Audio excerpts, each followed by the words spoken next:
Mari sadari prokes 5M agar kita sehat dan selamat. Memakai masker, mencuci tangan, menjaga jarak untuk keamanan semua. Menghindari kerumunan, mengurangi mobilitas, karena kita peduli sesama. Negeri sehat, bangsa kuat, sukacita dalam karya, kembali kita maju bersama.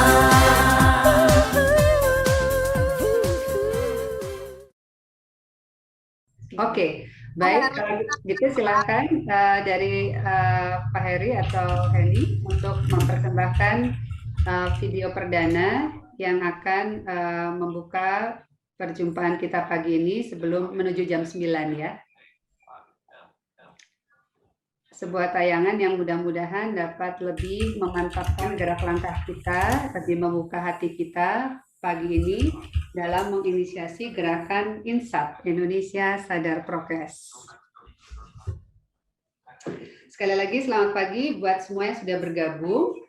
Sambil menunggu pukul 9, kita akan nikmati tayangan dan juga sambil berbincang sebelum nanti mulai sesi tepat pukul 9 nanti.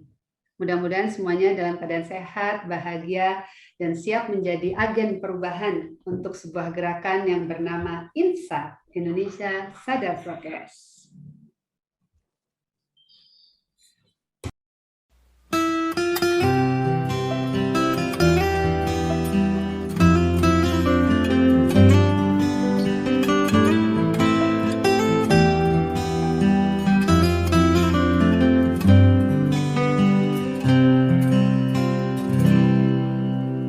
Saat kita harus melangkah,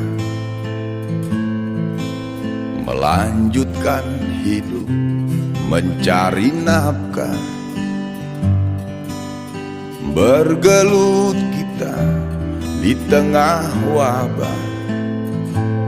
Jaga diri, jaga jarak, sayangi dirimu. Terserah, terserah, terserah mau cuek, mau takut, itu pilihanmu. Terserah, terserah, terserah mau cari aman, cari mati, nyawamu lah taruhannya.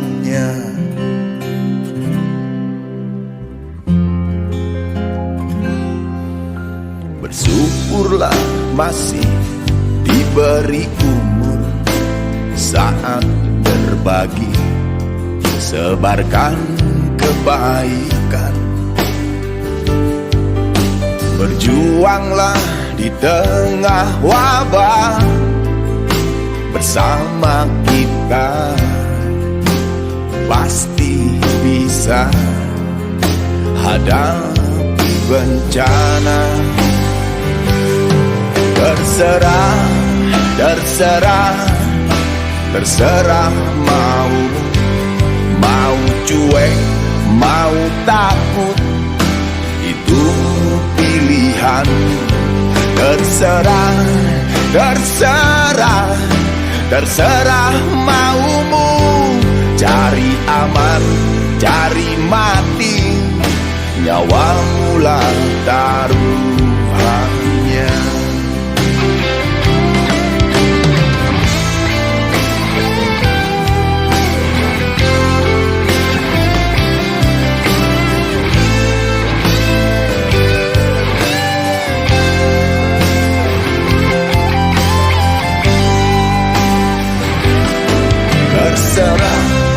Terserah, terserah, terserah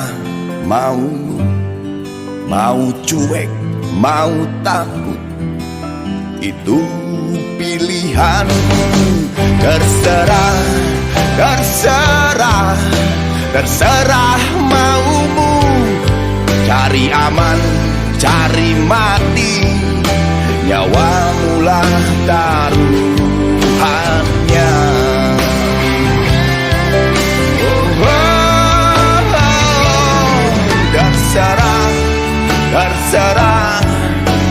terserah maumu. Mau cuek, mau takut, itu pilihanmu. Terserah, terserah, terserah maumu. Cari aman, cari mati, nyawa taruhannya. Cari aman, cari mati, nyawamulah taruhannya.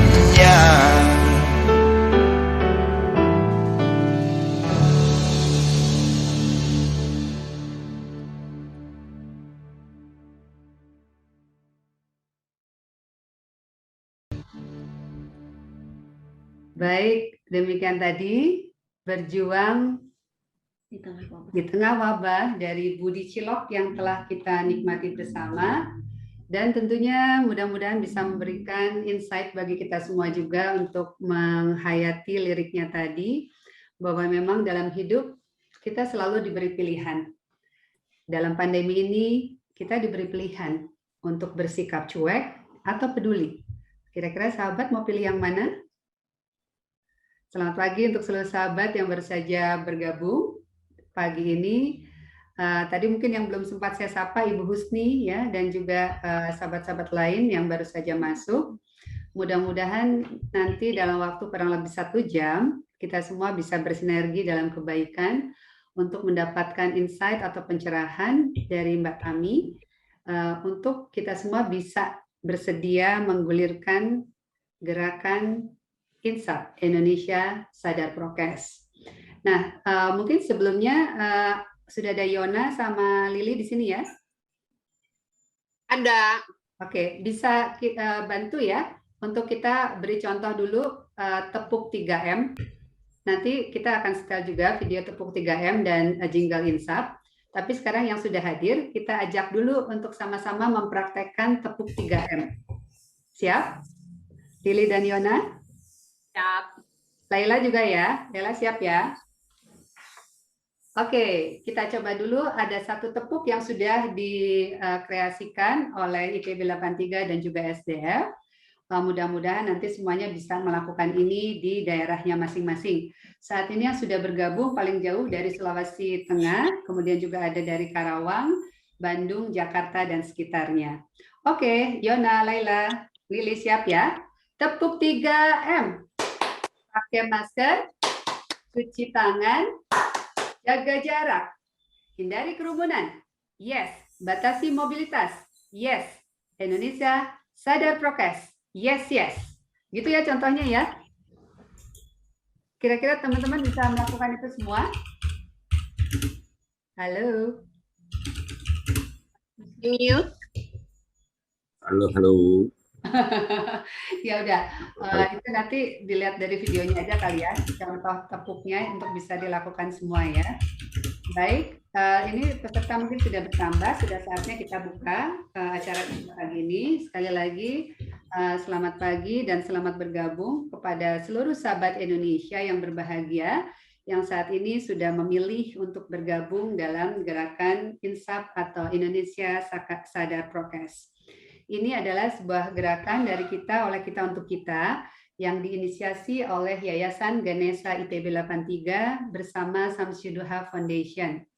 Tujuannya adalah untuk merespon situasi dan kondisi yang terjadi saat ini di tanah air yang memprihatinkan, sehingga kita memang diberi pilihan untuk hanya sekedar menjadi penonton atau justru mencoba berperan aktif melakukan sesuatu semampu yang kita bisa untuk juga membuat situasinya lebih baik.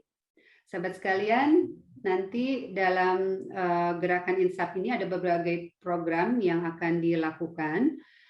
Kita sudah mulai sebenarnya sejak 19 Juni lalu ya, dengan menggulirkan social media campaign, kemudian juga melakukan beberapa hal lain, dan insya Allah gerakan ini akan dicanangkan oleh Menteri Kesehatan RI pada hari Selasa tanggal 29 Juni 2021.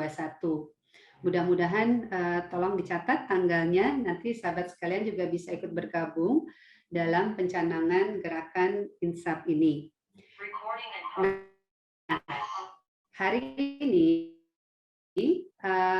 adalah seri perdana dari digulirkannya sesi membangun kesadaran yang memang perlu kita semua pahami bahwa untuk bisa mengubah perilaku, untuk menghadirkan kebiasaan atau perilaku baru, dibutuhkan sebuah ikhtiar untuk membangun kesadaran.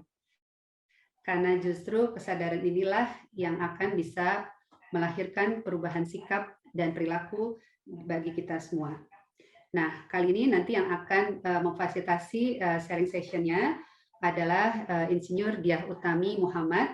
Beliau adalah alumni ITB dari Planologi angkatan 87 dan beliau saat ini sudah mendalami hati dan menjadi fasilitator di Natural Ways of Living, juga fasilitator di Mutiara Tauhid untuk tafakuran.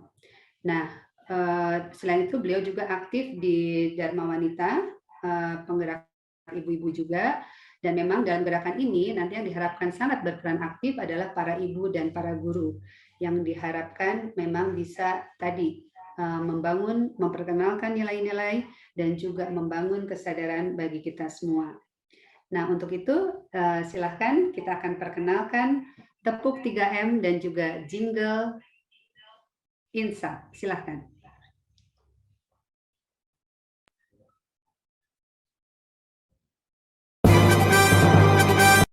Tepuk 3M. Pakai masker, cuci tangan, jaga jarak. Selain 3M, hindari kerumunan. Yes, Batasi mobilitas. yes, Indonesia sadar prokes. yes, yes. Kamu indah bagai pelangi jika sadar prokes, karena kamu sayang dirimu dan orang lain.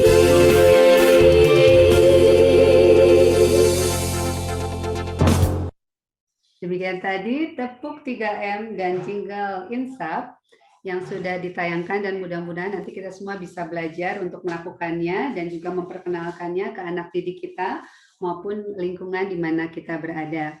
Dan sahabat sekalian, mudah-mudahan semua yang hadir pagi ini memang termotivasi untuk ikut menyebarkan virus kebaikan ini dalam pandemi seperti ini. Dan justru selain memang social media campaign ataupun video-video pendek, justru yang dibutuhkan adalah sesi-sesi membangun kesadaran dengan kesempatan untuk berinteraksi. Mudah-mudahan memang kita semua bisa bersepakat untuk menjalankan himbauan dari WHO atau Badan Kesehatan Dunia bahwa no one safe until everyone safe. Jadi kita semua akan selamat kalau nggak semua orang selamat, ya. Jadi memang inilah yang menjadi motivasi kita, mengapa kita tidak bisa bersikap cuek, tapi justru harus peduli dan ikut dan aktif dalam membangun kesadaran ini, supaya pandemi ini bisa kita atasi, dan kita juga bisa mengikuti gerak langkah negara-negara lain yang sudah bisa mengklaim bahwa negaranya zero COVID, ya, seperti New Zealand, atau yang sudah ada perbaikan Amerika Serikat, dan juga negara-negara lainnya. Kita juga sudah mencoba menyempurnakan ikhtiar, ya, dengan kehadiran vaksin. Nah, jadi nanti memang kita lakukan semuanya, 3M-nya, 4M-nya, 5M-nya, 6M-nya. Ya, tapi memang mau sampai berapa M pun, kalau kesadaran tidak terbangun, itu nanti tidak akan lahir perilaku baru yang diharapkan. Baik, sahabat sekalian, mungkin peserta sudah semakin bertambah dan Mbak Tami sudah bergabung, ya. Baik, selamat pagi Mbak Tami. Pagi, Mbak Dia. Sudah siap berbagi Mbak Tami? Insya Allah. Alhamdulillah. Tadi yang seperti saya bilang, kalau Mbak Tami hadir, auranya langsung positif banget, tenang banget, cool banget Mbak. Alhamdulillah. Ya, baik Mbak. Jadi mudah-mudahan kita semua memang termotivasi untuk mencoba melakukan sesuatu yang memang harus kita lakukan semampu yang kita bisa. Dan alhamdulillah ini sudah hadir sahabat-sahabat yang memang terpanggil dan sudah bersedia untuk menjadi bagian dari gerakan Insaf atau Indonesia Sadar Prokes. Nah, sahabat sekalian, segera kita hadirkan Mbak Tami untuk menghadirkan sesi pencerahan pagi ini The Speed of Trust menuju adaptasi kebiasaan baru dan Indonesia sadar prokes. Silakan Mbak Tami. Ya, baik.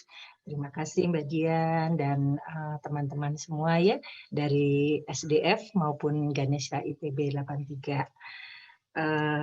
Dan juga sahabat-sahabat yang lain Mbak dari ya, PAP umum semuanya. Ya. Untuk yang panitianya, lalu kemudian juga semua peserta mewakili dari berbagai komunitas maupun institusi di masyarakat umum ya. Kemudian juga ini dari Kemenkes RI. Ya. Nah, Bismillahirrahmanirrahim. Assalamualaikum warahmatullahi wabarakatuh. Assalamualaikum warahmatullahi wabarakatuh. Selamat pagi, salam sejahtera dan salam sehat bagi kita semuanya. Mudah-mudahan pagi ini kita bisa saling berbagi. Untuk apa? Untuk kita menyemangati. Karena seperti tadi yang sudah disampaikan oleh Mbak Dian, bahwa pandemi ini nggak bisa dihadapi sendirian. Ya, kita nggak bisa selamat sendiri sampai semuanya aman.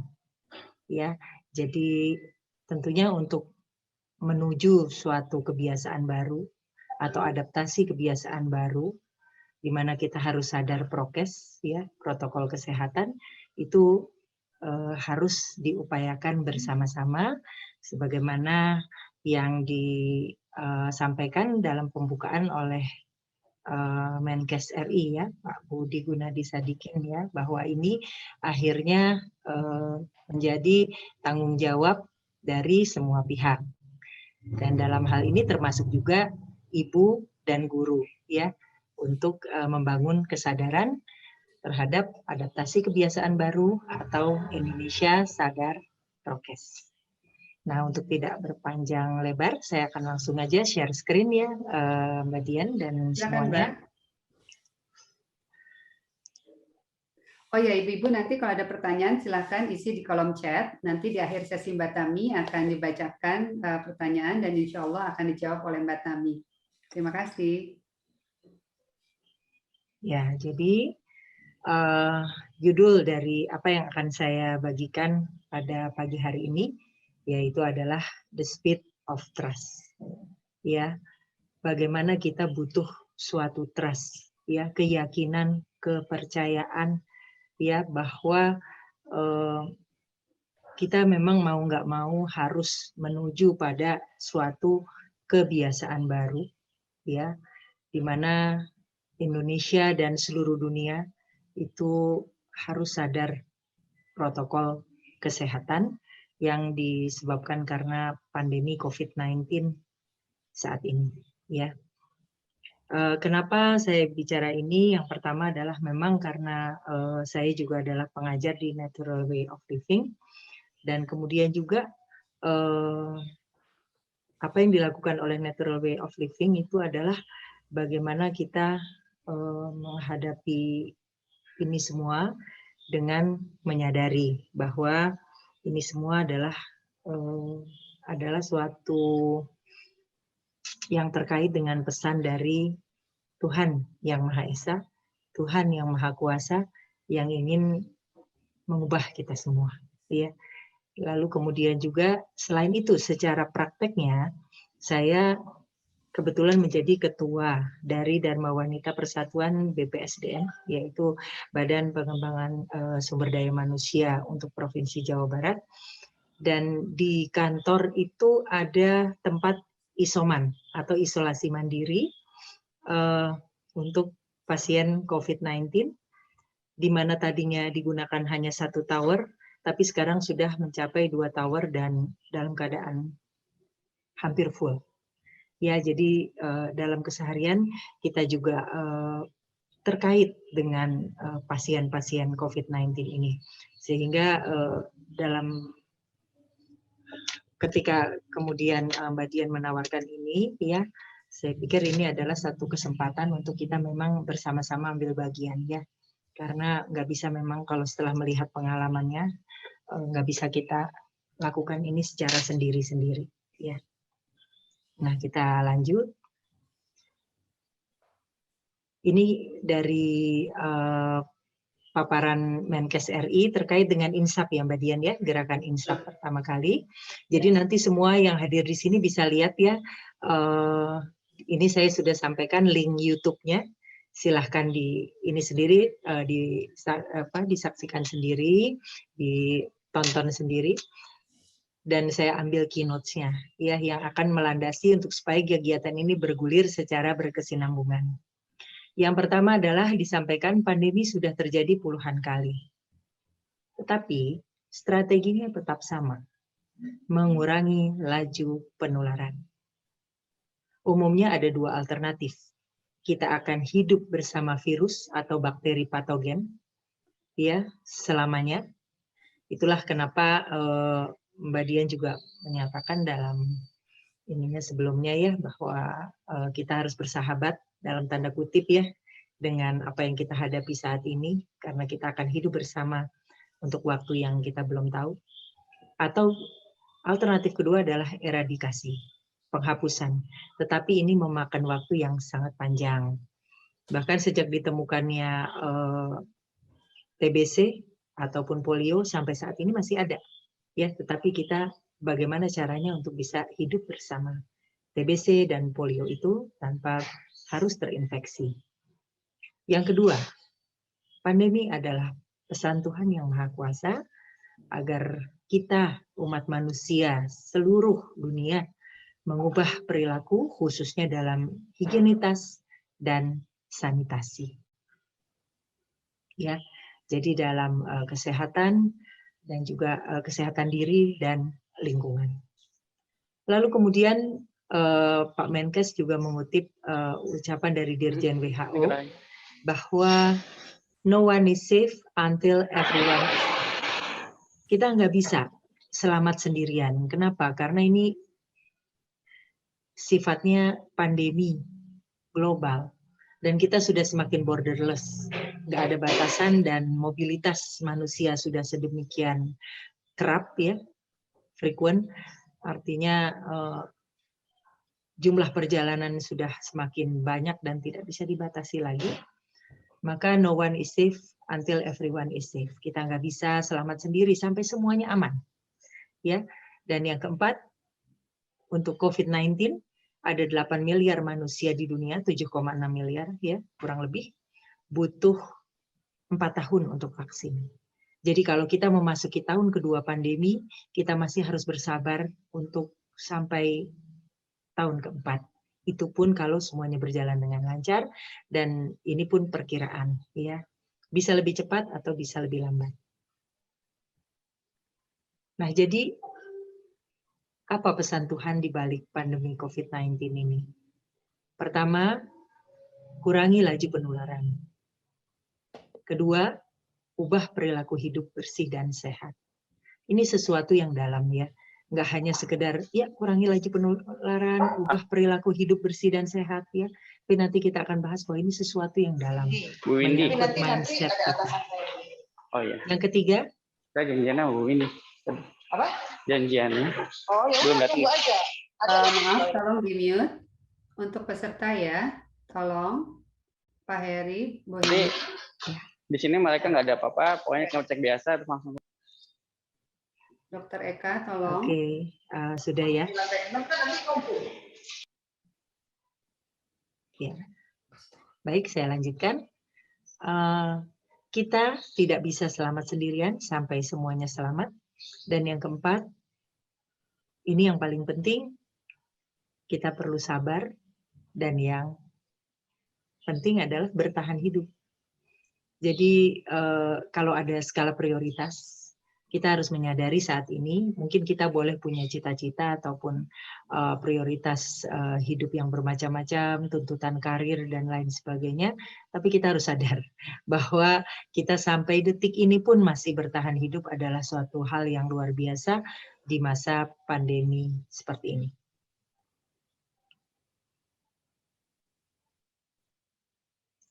Nah, pertanyaannya, ya, bagaimana caranya?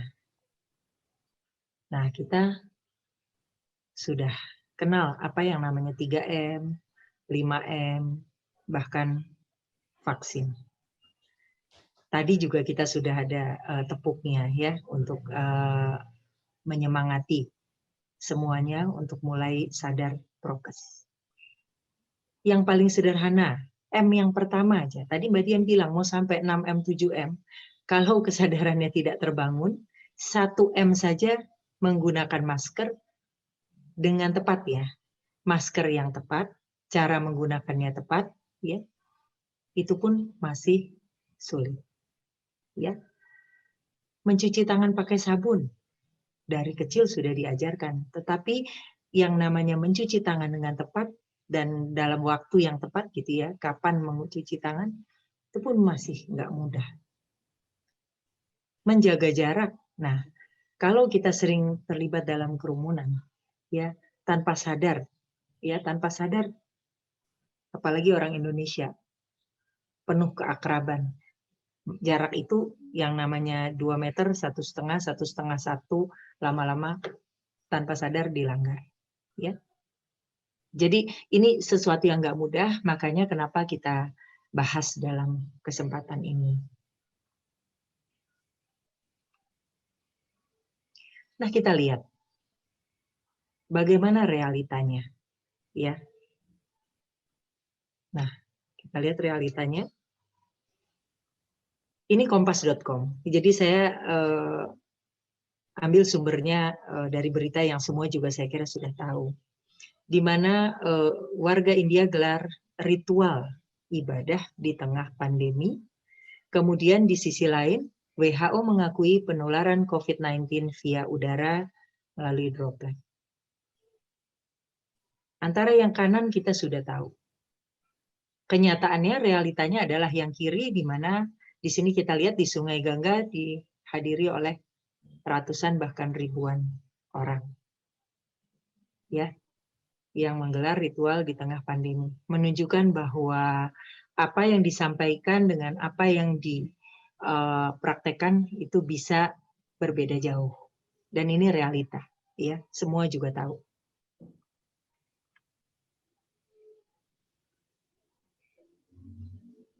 Nah, di Indonesia bagaimana?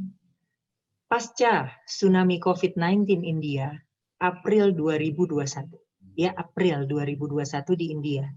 Nah, saya tidak mau menyampaikan sesuatu yang misalnya bernada negatif dan sebagainya, tapi saya hanya mau menyampaikan fakta, ya. Dan ini ada di Detikcom dan Republika, sumbernya ada. Nah, kita lihat di Pantai Batu Karas Pangandaran pasca Lebaran, ini bulan Mei 2021. Hanya selang 1 bulan dari apa yang terjadi di India. Dan ini terulang di kita. Ya, padahal ini semua berita bukan berita yang tersembunyi. Ini berita yang nyata-nyata. Kita dengar dan kita lihat. Lihat sendiri aja. Lalu kemudian yang kanan, ini adalah sholat Id di Bekasi, juga di bulan Mei 2021.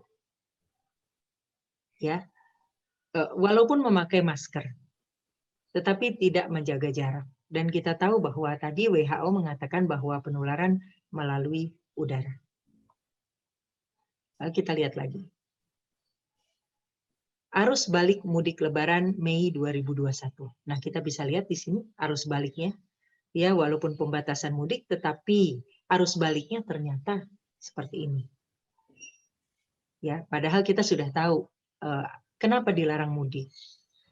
Ya, bukan karena nggak boleh mudiknya, tetapi mudik itu bisa menjadi sarana untuk kita menjadi OTG, orang tanpa gejala yang kemudian bisa menularkan kepada sanak saudara kita. Dan sebaliknya, mungkin di sana ada yang OTG, kita yang kembali ke kota masing-masing menjadi OTG juga. Kemudian pengunjung yang membludak di Ancol, Ragunan, dan Taman Mini Indonesia Indah, di mana kebiasaan untuk silaturahim dilanjutkan dengan rekreasi masih berlanjut di bulan Mei 2021. Ini berita dari Liputan 6 News. Ya, jadi semuanya dari sumber-sumber yang memang bisa kita akses dengan mudah. Nah, ini bukan sekedar begini saja, gitu ya. Tapi kita bisa lihat, apakah semua ini yang melakukan ini sudah memiliki kesadaran 3M, 5M. Ya, walaupun itu sudah kita dengar sejak awal, ya. Prokes. Makanya kenapa saya pikir gerakan INSAP ini ya, Indonesia Sadar Prokes ini, saya kira menjadi sangat penting.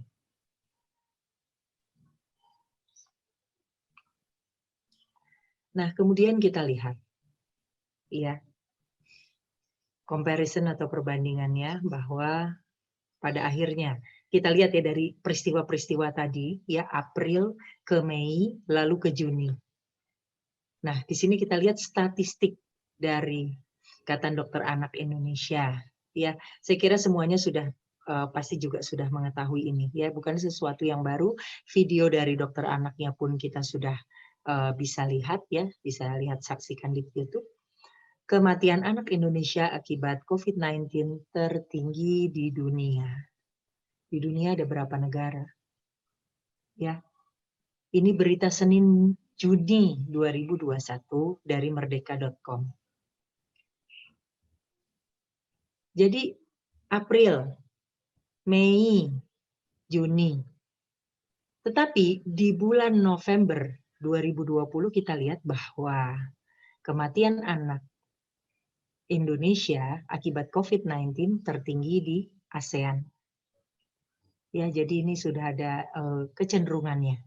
Sementara tadi kita lihat ya, dari keynote Pak Menkes RI, yang nomor 1 adalah mengurangi laju penularan.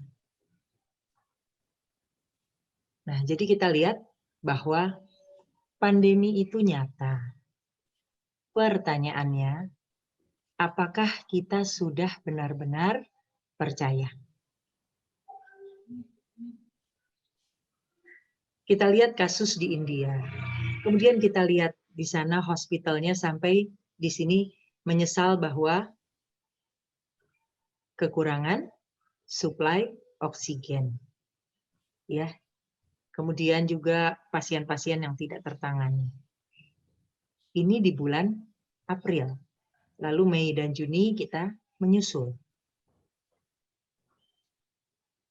Nah, jadi kita perlu menyadari bersama-sama ya bahwa apa yang kita lihat di media itu enggak otomatis ternyata. Apa yang kita dengar, apa yang kita baca itu tidak otomatis mengubah kita untuk segera mengadaptasi ya kebiasaan baru terkait dengan protokol kesehatan. Ya. Sepanjang rasanya itu enggak akan mempengaruhi kita, biar saja apa yang terjadi itu yang terjadi di luar sana. Ada 2 hal yang berbatasan, luar sana dan saya atau kita. Apa yang terjadi di luar itu tidak terjadi pada saya. Ya. Dan ini ada hubungannya dengan keyakinan, beliefs atau values. Ya. Di mana keyakinan ini menentukan sikap kita.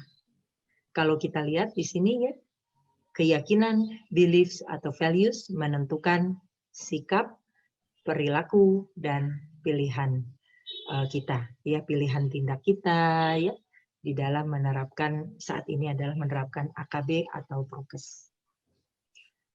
Kita lihat di sini gambar pohon dengan akarnya yang menghujam ke dalam tanah ya, mengakar di dalam tanah untuk kemudian batang dan daun-daun atau bahkan buahnya muncul di permukaan.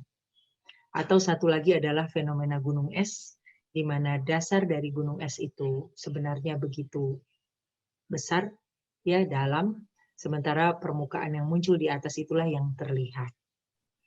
Nah di sini kita lihat ada sesuatu yang dalam, ya, dan butuh proses yang panjang, yaitu mengenai penanaman keyakinan.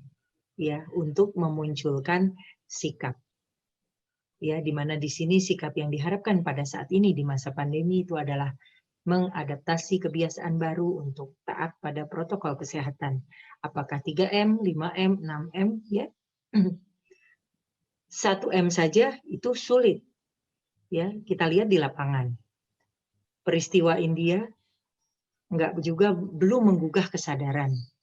Ya, sampai kemudian di bulan April dilanjutkan dengan peristiwa di bulan Mei, dan terakhir adalah statistik di bulan Juni bahwa kita menduduki peringkat pertama dunia untuk tingkat terpapar dan bahkan meninggal.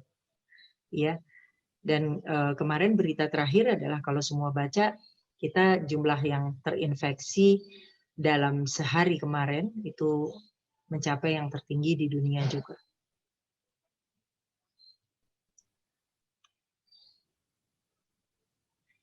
Nah, kita lihat ya, kenapa lalu kemudian kita duduk bersama saat ini, salah satunya juga adalah,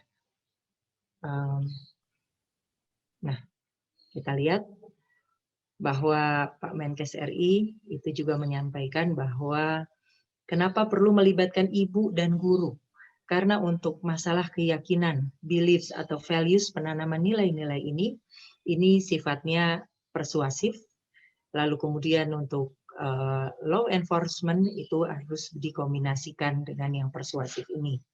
Di mana untuk misalnya orang-orang yang melanggar mudik arus balik, ya mudik, kemudian juga orang yang rekreasi dan lain sebagainya, itu baru ada law enforcement. Nggak pakai masker misalnya di tempat umum, menyelenggarakan kerumunan atau kegiatan-kegiatan yang mengundang kerumunan, itu law enforcement. Tapi kemudian kita juga perlu ada yang sifatnya kombinasi dengan persuasif, di mana perlu menanamkan keyakinan, beliefs dan values atau nilai-nilai yang mendukung sehingga sikapnya akan taat prokes. Ya, dan ini di Indonesia PR besar karena kesadaran kita terhadap higienitas dan sanitasi ini, walaupun kita tahu bahwa kebersihan adalah sebagian dari iman itu kepercayaan, keyakinan yang dalam, tapi ternyata pada prakteknya tidak demikian atau belum demikian. Kemarin saya nonton ya acara, jadi santai-santai ya kalau lagi pandemi begini, kita jangan nonton yang berat-berat ya, karena kita juga perlu menjaga imunitas kita. Nah, saya lihat street food ya, video tentang street food, makanan jalanan, makanan kaki lima atau pinggir jalan. Nggak usah jauh-jauh deh, kita lihat di Malaysia dan di sini. Ya, tetangga terdekat aja Malaysia, pedagangnya sudah sadar prokes. Mereka semua pakai masker, nggak asal nempel, tapi maskernya betul-betul dipakai ya, dari beberapa video yang dilihat. Dan mereka semua sudah pakai sarung tangan. Dan cara memakai sarung tangannya itu terlihat sudah ahli, beda ya. Orang yang memang sudah terbiasa sama orang yang baru pakai kan masih clumsy gitu ya, masih belum fasih gitu ya menggunakannya. Itu terlihat sudah, apalagi di Singapura ya. Jadi ini hal yang sederhana, tetapi itu juga menunjukkan bahwa keyakinan terhadap higienitas dan sanitasi itu masih menjadi PR besar. Nah, jadi salah satu contoh bagaimana keyakinan menentukan sikap ini adalah bahwa yakin nggak bahwa COVID-19 itu nyata? Kalau kita yakin COVID-19 itu nyata, tentu sikap kita adalah taat pada protokol kesehatan. Nah, seberapa keyakinan ini butuh sesi tersendiri ya untuk kita kupas apa sih keyakinan-keyakinan yang terkait dengan ini, apa sih akar-akarnya atau fenomena di dasar gunung es ini sehingga wujud dari gunung es yang tampaknya itu seperti itu, atau bagaimana supaya pohon di atas permukaan ini membuahkan ketaatan-ketaatan terhadap protokol kesehatan. Nah, ini saya kira butuh satu sesi tersendiri untuk kita diskusi ya, kita diskusi mengenai hal ini. Nah, di sini ada beberapa values yang diinisiasi oleh Gerakan Insaf. Yang pertama adalah kita tentunya harus peduli diri dan orang lain. Ya, di sini ya mau nggak mau terus terang, kalau kita di jalan ya, kita lihat Orang mau belok kanan, pengendara kendaraan bermotor itu mau belok kanan, belok aja, nggak lihat lagi, nggak lihat sein ya, nggak memberikan isyarat dengan lampu sen, dan juga tidak melihat spion ke kanan, ke kiri, mau berhenti, berhenti. Itu artinya apa yang kita lakukan tidak kita pikirkan akibatnya terhadap orang lain atau lingkungan sekitar. Nah, ini yang salah satu pesan Tuhan saya kira yang dipesankan kepada kita untuk kita mulai peduli diri dan orang lain. Ya, kalau sekarang kita nggak sehat, kita juga bisa menularkan pada orang lain. Walaupun kita sehat-sehat saja tampaknya. Kemudian sehat itu tidak ternilai. Iya, saat ini bisa bertahan hidup sampai detik ini saja harus kita syukuri. Betul. Ya, prioritas kita adalah sekarang ini adalah survive. Ya, bertahan hidup. Disiplin itu kebutuhan. Iya, disiplin itu bukan kosmetik lagi. Masker itu bukan aksesoris, tapi itu kebutuhan. Ya. Keselamatan itu penting, iya. Betul. Keselamatan itu penting dan ini tidak bisa kita raih sampai semuanya aman. Kenapa? Karena ini sangat infeksius. Virus ini betul-betul menular. Dan apalagi dengan varian yang terbaru yang begitu cepat ya. Dan efeknya juga lebih berat. Dengan demikian sadar itu pilihan terbaik. Nah, di sini peran para ibu, guru, informal leader ya dan semuanya. Semua pihak, pemimpin komunitas ya, private sector, tidak hanya pemerintah government official ya, tapi juga semuanya. Ya, kaum akademisi, semua harus bahu-membahu untuk menyadari sadar itu pilihan terbaik dan kita harus sama-sama sadar dan menyadarkan orang lain. Ya, jadi makanya semua yang hadir saat ini diharapkan juga terlibat menjadi agent of change atau agen-agen perubahan untuk mulai ya menjadi satu gerakan ya menggulirkan satu gerakan Indonesia sadar prokes. Ya, kalau nggak sadar, percuma, harus terus butuh polisi. Ya, seperti kita pakai seat belt. Kalau nggak ada polisi, nggak dipakai. Kalau ada polisi, baru pakai. Padahal kita bisa setiap saat celaka dan terlontar atau terpental. Ya, nah, itu kan kesadaran ya bahwa disiplin itu kebutuhan kita. Ya, nggak harus tunggu ada polisinya, nggak harus tunggu ada CCTV. Ya, untuk memantau, memonitor apa yang kita lakukan. Nah, di sini pentingnya the speed of trust, ya. Tanpa trust susah, ya. COVID itu nyata saja masih diragukan. Masih ada yang menyatakan bahwa COVID itu nggak nyata, ya. Yang tidak ini pun masih ragu-ragu, ini ada apa enggak ya, padahal statistik data fakta itu sudah menunjukkan ke arah bahwa COVID ini ada, nyata ya. Nah, oleh karena itu the speed of trust ini adalah kecepatan dari suatu kepercayaan. Begitu seseorang itu dibuat percaya, segalanya akan berubah dengan cepat. Ya. Sehingga the speed of trust ini adalah pentingnya membuat orang itu yakin dan percaya. Secepat orang itu yakin, secepat itu pula sikapnya akan berubah. Begitu orang itu yakin COVID itu nyata, ya. AKB, adaptasi kebiasaan baru, prokes, taat prokes, itu pun akan otomatis dengan sendirinya muncul sebagai sikap ya yang tidak dipaksakan, natural, alaminya akan keluar. Nah, kita bisa lihat ya dari slide ini. WHO mengakui penularan COVID-19 via udara. Ya. Kalau kita bukan dokter, kita tidak berlatar belakang medis ya. Kita harus punya institusi yang bisa kita percaya. Nah, dalam hal ini ada Badan Dunia yang khusus menangani kesehatan. Ya, saat ini menjadi representasi yang dapat kita jadikan rujukan. Nah, dari hal ini kita kan bisa berpikir ya, oh ada droplet. Nah, kita lihat di sini.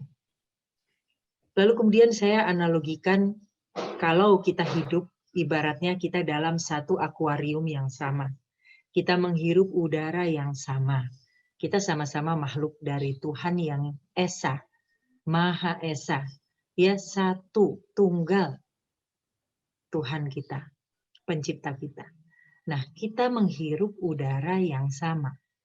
Kita memandang langit yang sama, ya. Kita memijak bumi yang sama. Ibarat kita di dalam satu akuarium ini. Nah, ketika kita menyadari bahwa akuarium ini dengan air yang segitu-gitunya, ya, tercemar, tentu kita nggak akan bebas lagi kan berenang-renang, lalu kemudian juga bernafas di dalam sesuatu yang tercemar ini. Ada yang harus kita lakukan.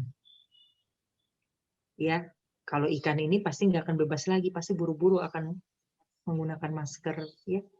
Nah, ini adalah analogi-analogi yang sederhana yang perlu disadari, ya, bahwa kalau kita batuk, kalau kita bersin tanpa masker, ya, kenapa sekarang kita harus pakai masker double, masker kain dan masker medis, ya?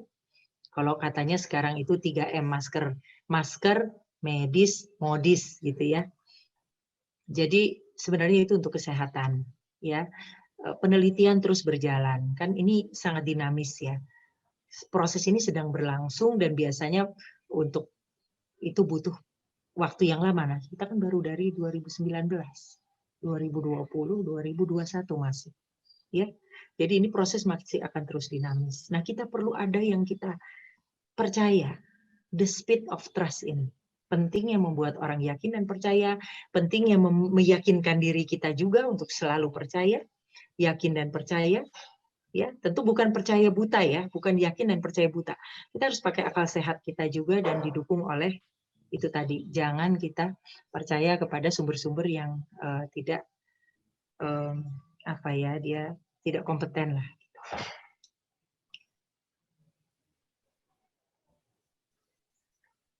Nah, sadari lagi ya. Sebagai rakyat Indonesia, keyakinan tertinggi adalah sesuai dengan sila pertama Pancasila, ketuhanan yang Maha Esa. Ya, kita berbeda agama, suku, dan sebagainya. Tetapi sikapilah pandemi ini sebagai sarana Tuhan Sang Maha Pencipta untuk menyampaikan pesan kebaikan dan keselamatan bagi umat manusia di bumi. Apapun suku, bangsa, ras, dan agamanya. Kita harus berubah. Itu pasti. Ya, dan kalau dari Tuhan, pasti semua adalah yang terbaik dan terindah untuk hidup kita, lahir batin, dunia, dan akhirat, dan untuk seluruh manusia. Bukan yang agama ini saja, agama itu, suku ini, suku itu, bukan. Tapi untuk yang ada di muka bumi ini. Semuanya, seluruhnya, tanpa kecuali.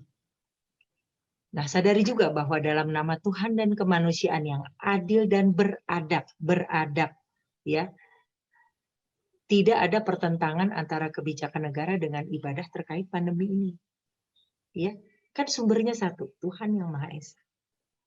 Ya, sebagai manusia yang beradab. Nah, kita lihat dari The Speed of Trust ini saya kutip dari bukunya Stephen M.R. Covey tahun 2010. Kecepatan terjadi ketika orang benar-benar saling mempercayai. Nah, sementara kita sudah dihadapi pandemi, di dalam kita masih ribut sendiri. Bahkan di dalam pikiran kita sendiri, kalau kita masih terus-menerus meragukan ini, kita nggak akan bisa cepat. Sementara ketidakpercayaan itu selalu mahal. Ya, ini poin-poin pentingnya. Kalau Anda tidak cepat mempercayai, Anda mati. Ya, ini semua bisa diterapkan dalam koridor pemerintahan, koridor bisnis, ya, termasuk dalam kesehatan. Dunia sedang berubah dengan sangat cepat. Bukan yang besar lagi yang akan mengalahkan yang kecil, melainkan yang cepat, dalam konteks ini cepat mempercayai, yang akan mengalahkan yang lambat. Jadi semakin cepat kita beradaptasi dengan kebiasaan baru, semakin besar peluang kita untuk selamat di masa pandemi ini.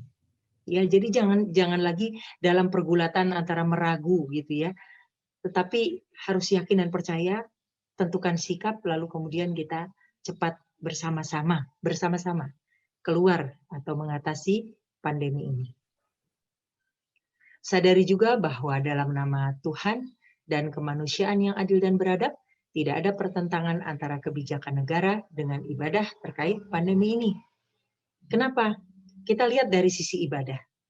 Ya, strategi Rasulullah Shallallahu Alaihi Wasallam dan juga Ibnu Sina, ya ahli kedokteran dan kesehatan di masanya, dalam menghadapi taun atau wabah itu sudah sangat jelas. Ya, nggak perlu dicari lagi dalil-dalil yang karena ini sudah berlaku, ya. Yang sakit jangan mendatangi yang sehat, dan sebaliknya yang sehat jangan mendatangi yang sakit. Jelas ya, bahasanya itu kan jelas sekali ya. Yang kedua, apabila menghadapi taun atau wabah, menjauhlah, bahkan berlarilah sebagaimana kamu melihat singa. Kan bahaya. Ya. Jadi kebijakan lockdown, PSBB, work from home, school from home, larangan mudik, silaturahmi dan sebagainya itu sudah dikenal sejak lampau. Ya, jadi bukan buat-buatan pemerintah, ini dari dulu memang begini pakemnya. Mengingat dunia sudah mengalami puluhan kali pandemi, wabah atau taun sebelum sekarang kita menghadapi pandemi COVID-19. Nah, belajarlah dari masa lalu dan bahkan dari nasihat Rasulullah. Semakin cepat kita beradaptasi dengan kebiasaan baru, semakin besar peluang kita untuk selamat di masa pandemi ini. Nah, sadari juga hal penting berikut ini. Ya, ini penting, ya. Ini sekaligus juga menjelang penutup, ya. Nah, kita lihat lifespan atau rentang kehidupan. Nah, ini kita sadari betul-betul ya. Ini adalah suatu rentang masa yang cukup panjang dari kehidupan seorang anak manusia. Kita anak manusia, ya. Dari lahir, balita, ya, usia sekolah, usia kuliah atau dewasa muda, kemudian usia produktif, masa bekerja dan mengabdi, kemudian lansia. Panjang. Di dalam Quran surat Al-Maidah ayat 32, ya, bismillahirrahmanirrahim, auzubillahiminasyaitonirrajim. Barang siapa memelihara kehidupan seorang manusia, ya, kira-kira pesannya begini. Ya, ini bukan terjemah bebasnya ya langsung, bukan, tapi kira-kira maknanya demikian. Barang siapa memelihara kehidupan seorang manusia, maka seakan-akan dia telah memelihara kehidupan semua manusia. Sesungguhnya Rasul kami telah datang kepada mereka dengan membawa keterangan-keterangan yang jelas. Tetapi kemudian banyak di antara mereka setelah itu melampaui batas di muka bumi. Nah, kita lihat, data di kita menunjukkan bahwa tingkat kematian anak di kita di Indonesia ini tertinggi di dunia. Ya, padahal kita lihat lifespan-nya. Waduh, ini kalau anak-anak ini lifespan-nya masih panjang usia pengabdian mereka. Dan ingat, kita di muka bumi ini punya visi dan misi ya, yang diturunkan oleh yang menciptakan kita. Kita punya tugas-tugas yang harus kita lakukan. Dan kita punya pelajaran yang harus kita pelajari. Ya, untuk kita sampai akhirnya memenuhi apa yang dikehendaki oleh yang menciptakan kita dan menurunkan kita ke muka bumi. Nah, kita lihat barang siapa memelihara kehidupan seorang manusia, maka seakan-akan dia telah memelihara kehidupan semua manusia. Nah, apa yang terjadi dengan kita? Ya, apa yang terjadi dengan kita? Ini saya nggak akan berpanjang lebar dalam diskusi di sini ya. Ini perlu sesi-sesi tersendiri untuk kita merenungkan ini. Nah, lalu kemudian, ya, kita belum tahu. Kalaupun seseorang itu menjadi penyintas COVID, ini yang penting. Ya, macam-macam. Ya, karena saya juga di kantor, kebetulan ya di kantor BPSDM Provinsi Jawa Barat itu kan ada tempat isolasi mandiri. Nah, yang sudah sembuh pun itu masih punya keluhan-keluhan. Walaupun sudah dinyatakan semua indikatornya negatif, ya, normal. Tapi nggak bisa kembali lagi seperti sebelumnya. Ya, beberapa yang saya kira tenaga medis lebih tahu lah. Tapi dari pengalaman yang saya dengar sendiri begitu ya, ada yang jadi pelupa, ada yang kalau bicara jadi on off, kadang sadar, kadang enggak, ya. Jadi udah nggak nyambung kan. Ada yang nafasnya jadi ngos-ngosan, gampang lelah, dan lain sebagainya. Ada yang sudah dinyatakan sembuh, ya. Ini baru tadi malam saya terima telepon, sudah dinyatakan sembuh, lalu kemudian mungkin semua indikatornya memang begitu, tetapi kita tidak tahu apa kerusakan yang terjadi di dalamnya, 2 hari kemudian pingsan dan langsung meninggal. Ya. Nah, jadi kita lihat, kalaupun kita berhasil selamat, sembuh misalnya dari COVID, kita nggak tahu. Apalagi kalau ini terjadi pada anak-anak yang lifespan-nya atau rentang kehidupannya masih panjang. Bagaimana kualitas hidup dia nanti di dalam menghadapi, kalau saya berpikirnya gini, menghadapi anak-anak sehat dari ya kota lain, negara lain gitu ya, di pasar kerjanya nanti. Ya, saat dia menghadapi usia produktif nanti, kita belum tahu apa efek sampingannya saat ini, ya. Bagaimana nanti dia bisa menghadapi hidupnya kalau hidupnya masih mengalami rentang kehidupan yang panjang. Ya, jadi kita mikirnya harus jauh ke depan. Nah, jadi makin jelas ya bahwa ayat ini mengingatkan, barang siapa memelihara kehidupan seorang manusia, maka seakan-akan dia telah memelihara kehidupan semua manusia. Nah, jadi itu tadi ya sebagai pengantar untuk sampai pada closing. Saya kira itu semua adalah hal-hal yang perlu kita renungkan bersama dan satu yang sifatnya mendalam gitu ya. Ini hanya selintas saja apa yang bisa saya sampaikan. Selanjutnya saya kembalikan dulu kepada moderator. Silakan. Terima kasih Mbak Tami. Waktu terasa berjalan begitu cepat Mbak, karena selama Mbak Tami sharing tadi, aku lebih banyak menahan napas ya. Apa ya, sampai speechless gitu ya, karena walaupun tidak bisa melihat jelas ya slide-slide yang Mbak Tami tayangkan, tapi aku udah bisa membayangkan tadi ketika Mbak Tami membandingkan kondisi dari waktu ke waktu di tahun 2021 ini, mulai dari apa yang terjadi di India, kemudian berlanjut di Pangandaran, berlanjut ke Bekasi. Aku tuh sampai mikir gini Mbak, ya Allah, apakah memang semua panca indera yang kita miliki, pendengaran, penglihatan itu yang Allah karuniakan pada kita itu tidak bekerja? Apakah akal nurani yang juga Allah karuniakan pada kita itu juga off atau mati bekerja? Karena kok rasanya jadi aku merasa seperti orang yang paling bodoh sedunia Mbak, karena sudah jelas perlihatkan apa yang terjadi di India 1 bulan sebelumnya, tapi kemudian bulan berikutnya di Pangandaran berkerumun luar biasa ya. Dan kalau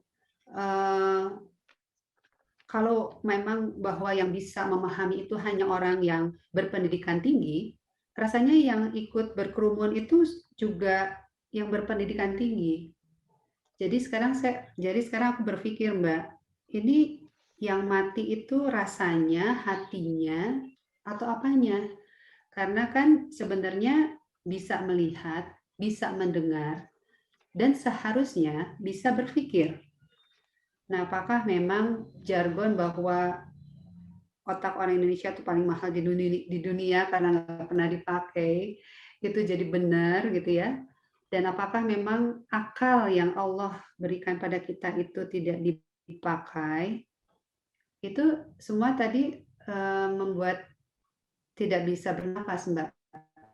Karena sudah sedemikian gamblang dan jelasnya fakta itu, tapi ternyata tidak terbaca. Walaupun bisa melihat, tapi ternyata tidak membuat kita berpikir, walaupun kita mempunyai akal. Dan bahkan tidak membuka hati kita, walaupun Allah lengkapi pula kita dengan rasa itu, tidak muncul itu rasanya. Sehingga yang terjadi kejadian demi kejadian sampai mencapai puncaknya. Dan tadi yang mungkin membuat aku paling terpukul adalah kenyataan bahwa Indonesia saat ini tertinggi di dunia untuk kasus yang terpapar dan terinfeksi, juga tingkat kematian anak-anak Indonesia. Nah, ini rasanya apakah semua ini belum cukup ya, Mbak, untuk membuat kita sadar. Karena memang kesadaran itu yang paling tinggi akan diraih kalau kita mengalami langsung atau mengalami sendiri. Ketika kita kehilangan penciuman atau perasa, dua indera ini akan hilang kalau kita terpapar COVID, baru kita percaya bahwa COVID itu ada. Oh ya, saya tidak bisa mencium. Oh ya, saya tidak merasa. Tapi kan ada penglihatan dan pendengaran yang juga sebenarnya bekerja. Nah, apakah itu tidak dijadikan radar atau sinyal untuk bisa menangkap tanda-tanda awalnya? Gitu, Mbak. Kemudian jadi rasanya sesi ini memang menjadi sesi pembuka, Mbak Tami. Mudah-mudahan Mbak Tami nanti masih bersedia di waktu-waktu berikutnya untuk juga membantu kita semua berpikir, utamanya berpikir ya Mbak, karena kuncinya adalah dimulai dengan berpikir dulu, kemudian baru kita tadi bisa membangun kesadaran yang otomatis akan melahirkan perubahan perilaku atau sikap kita. Nah, sebelum kita berikan kesempatan kepada yang lain untuk bertanya, mungkin Mbak tapi lebih bisa menajamkan ya Mbak hal-hal yang tadi menjadi konsiderasi tadi. Iya, mungkin nanti saya itu sebenarnya semua sudah terjawab di dalam closing, Mbak Dian. Jadi ya, jadi nanti saya ada 2 slide lagi untuk closingnya. Itu saya kira sudah dirangkum di situ nanti untuk mempertajam. Nanti di akhir ya Mbak ya. Ya. Oke, kalau gitu silakan Pak Heri untuk membacakan pertanyaan-pertanyaan yang masuk. Mungkin langsung bisa dijawab oleh Mbak Tami. Silakan Pak. Pak Heri.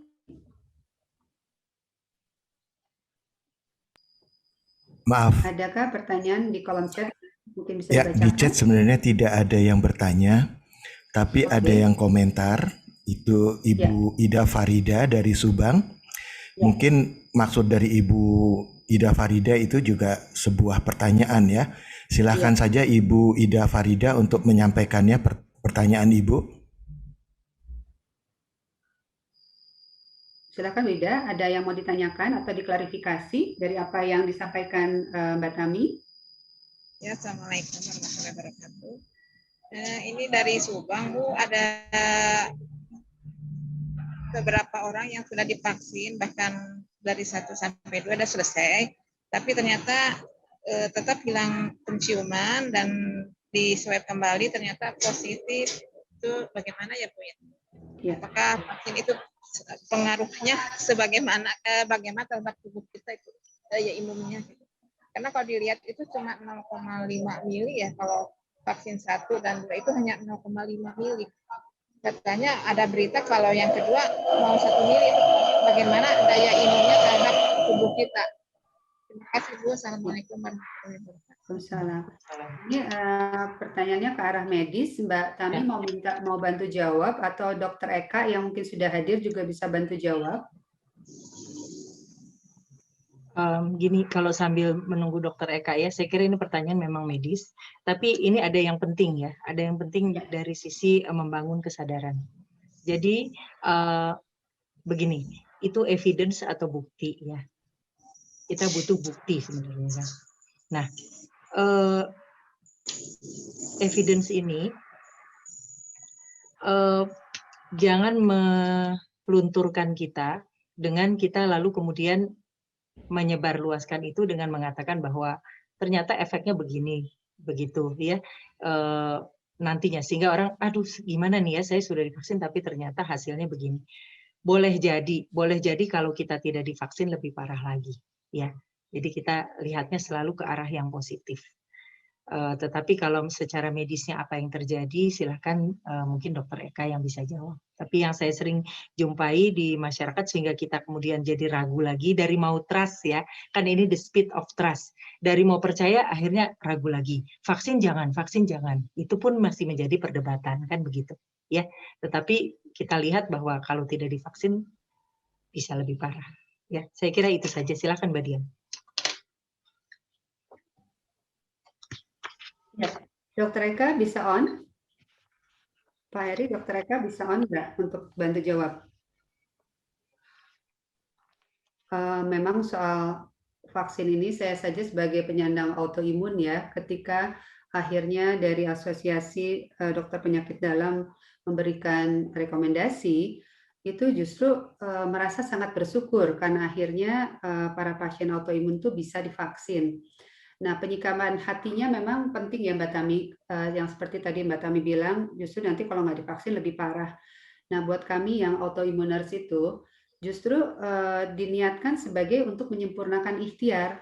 Ketika memang sudah menjalankan prokes, what next gitu ya. Nah, ikhtiar berikutnya itu adalah vaksin. Nah, jadi yang tadinya kami hopeless karena tidak bisa divaksin, ketika akhirnya bisa, itu udah sebuah karunia besar gitu ya.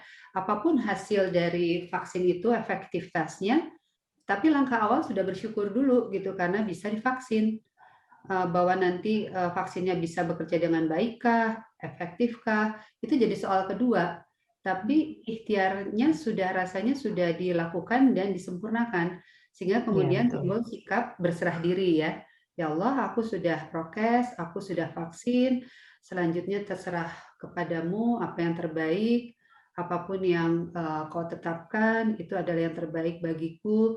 Nah, jadi sikap hatinya seperti itu, Mbak. Jadi nggak akan menyalahkan siapa-siapa, nggak akan stres juga, nggak akan tadi selalu mengambil sisi negatif ya dari apapun yang coba diikhtiarkan, tapi tadi selalu melihat dari the bright side, dari sisi baiknya, dari sisi sikap hatinya gitu.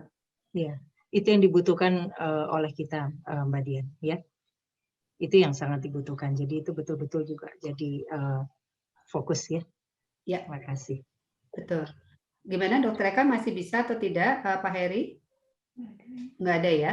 Oke, kalau gitu masih ada yang mau bertanya atau menyampaikan aspirasinya, karena memang hari ini kalau kita bicara tentang membangun kesadaran, itu adalah bagaimana memang kita bisa nantinya meyakini sesuatu yang tadi melahirkan sikap yang tepat.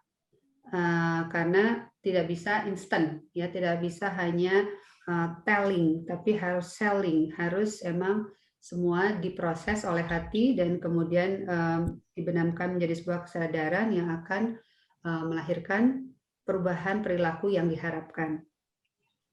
Sorry, Dian. Ya, silakan. Boleh bantu Ibu Ida? Ya, dari?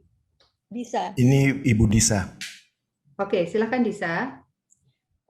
Maaf ya sebelumnya, saya memang bukan dari medis, saya sekedar teman-teman biasa juga gitu ya.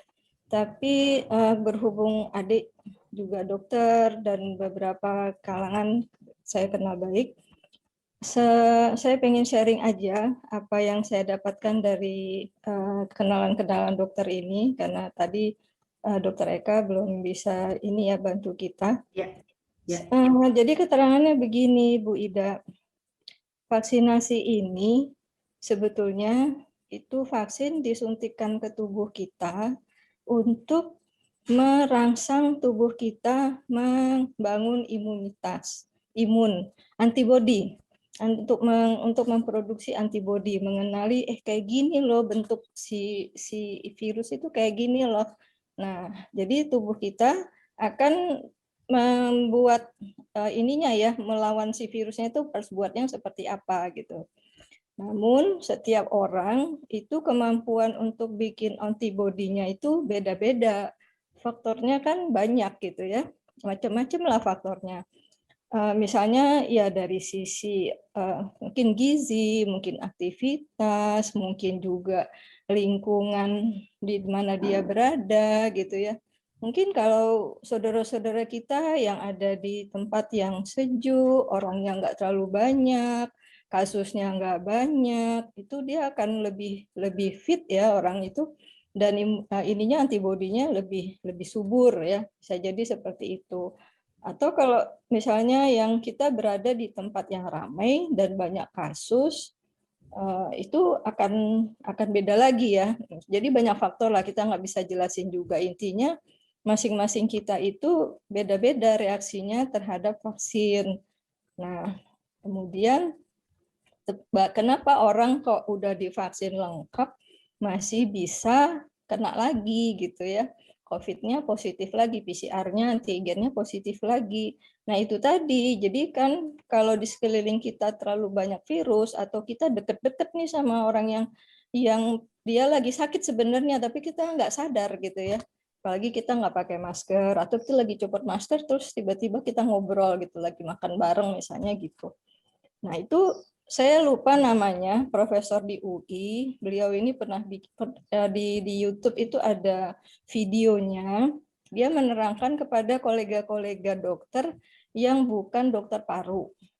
Jadi dia jelasin bahwa kalau kita itu jarak 2 meter aja ya sama orang yang OTG, kita diam-diaman aja tapi sama-sama nggak pakai masker, 2 jam, itu dia bilang kita pasti kena. Terus kalau kita ngobrol sama orang ini, nggak usah lama-lama, 5 menit aja, jaraknya masih sama nih, pasti kena. Terus kalau diem tapi dia batuk atau bersin, nggak perlu ngobrol, itu beberapa detik itu aja kita pasti kena. Nah, seperti itulah gambaran keganasan virus ini menginfeksi manusia gitu, menginfeksi kita gitu kan. Nah, kita bayangkan bahwa kalau antibodi kita tinggi sekali, ya mungkin kita cuma ngerasa nggak enak sedikit di hidung kita ini, setelah itu besoknya udah hilang nggak ada gitu kan. Karena kita udah bisa mengatasi si virus itu, nggak bisa menginfeksi kita lebih jauh. Tapi kalau kita antibodi kita belum terlalu tinggi, mungkin sedang-sedang aja, nah itu mungkin kita bisa mungkin anget-anget dikit atau apalah, ada keluhan-keluhan ringan gitu ya. Nah apalagi kalau kita kondisi badan kita nggak gitu baik, misalnya kita kelelahan, banyak urusan terus kita kelelahan atau hal-hal lain ya, sehingga antibodi kita rendah, ya kita jadi sakit. Nah itu cuman keterangannya dari ahli sih yang ngomong ya, saya sering lihatnya di TV juga, Profesor Zuber gitu ya, semacam beliau itu menjelaskan. Profesor Zuber ini kalau nggak salah dari ID, beliau ditunjuk untuk sebagai Satgasnya ID, Ketua Satgas ID ya, Prof. Zuber ini, itu menjelaskan bahwa dengan vaksinasi tubuh kita itu terangsang untuk memproduksi antibodi, sehingga diharapkan ketika virus itu datang nyamperin kita punya senjata nih buat bisa menangkal si virus. Nah, itulah yang kita harapkan, kita nggak akan, kalaupun kena, kita nggak akan jatuh menjadi sakit yang berat. Ya tentu saja ketika kita ngalamin gejala, kita harus cepat mencari pertolongan medis ya. Itulah menghubungi inilah tenaga kesehatan ya, supaya kita cepat tertolong, karena penting banget kalau di awal-awal kita kena itu harus cepat ditangani. Jadi kita insya Allah nggak akan jatuh kepada gejala yang lebih serius. Berat ya. Oke. Terima kasih Disa. Disa adalah seorang juga penggiat di Insap ini yang juga kemarin baru saja bergerak ya untuk menolong saudara-saudara kita di Kudus, juga termasuk tenaga kesehatannya ya, karena di sana juga ditemukan strain baru untuk COVID ini. Baik, terima kasih Disa. Mudah-mudahan informasi dari Disa tadi melengkapi ya apa yang memang kita butuhkan untuk membangun kesadaran kali ini. Dan mungkin sebelum saya persilahkan Mbak Tami untuk menyampaikan poin-poin terakhirnya, masih ada yang mau bertanya atau sharing, kesempatan terakhir? Ada Pak Heri? Sementara tidak ada. Tidak ada ya. Dari teman-teman juga selain Disa, nggak ada yang masih mau sharing lagi sebelum Mbak Tami menutup dengan poin-poin pentingnya. Ya, sahabat sekalian, karena memang soal vaksin ini juga memang harus disikapi dengan tepat ya. Sebelum kita melakukan vaksinasi pun seharusnya memang kondisi kita dicek bahwa memang kita memang negatif ya. Kadang-kadang dia divaksin padahal sudah jadi OTG gitu ya. Makanya kalau dari Dinas Kesehatan kan sebenarnya mensyaratkan bahwa kita tidak dalam keadaan terinfeksi gitu ya, tapi kadang-kadang lolos juga itu ya, jadi langsung ikut vaksin padahal tidak dalam keadaan bebas gitu ya. Nah itu yang mungkin beberapa kondisi yang memang akan sangat mempengaruhi bekerjanya si vaksin itu sendiri atau efektivitasnya, di samping kondisi diri kita sendiri saat menjelang vaksin itu apakah tidurnya cukup, apakah memang tidak dalam keadaan lelah berlebihan gitu ya. Oke, baik Mbak Tami, mungkin dipersilakan untuk menyampaikan poin-poin pentingnya dalam sesi membangun kesadaran kali ini. Ya, baik. Terima kasih Mbak Dian. Ya.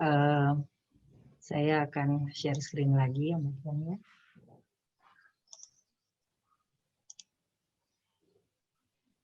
Nah, jadi untuk closing ini, barusan Ibu Disa dan Mbak Dian juga menekankan ya. Ini ada sekedar tambahan dari saya, selain nanti closing terkait materi kita, bahwa pada akhirnya vaksin itu juga ada hubungannya dengan imunitas kita sendiri ya.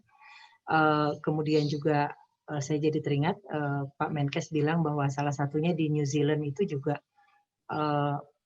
vaksin itu bukan itu andalannya, andalannya justru pada prokesnya ya, taat pada prokes, kemudian juga membangun imunitas di samping kemudian didukung oleh vaksin ya.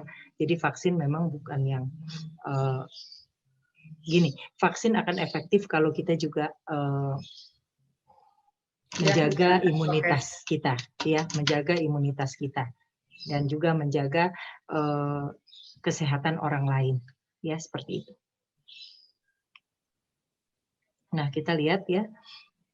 Nah, bahwa kepercayaan atau keyakinan itu dibangun atas bukti-bukti yang mendukung. Jadi orang bisa percaya tuh kalau buktinya ada.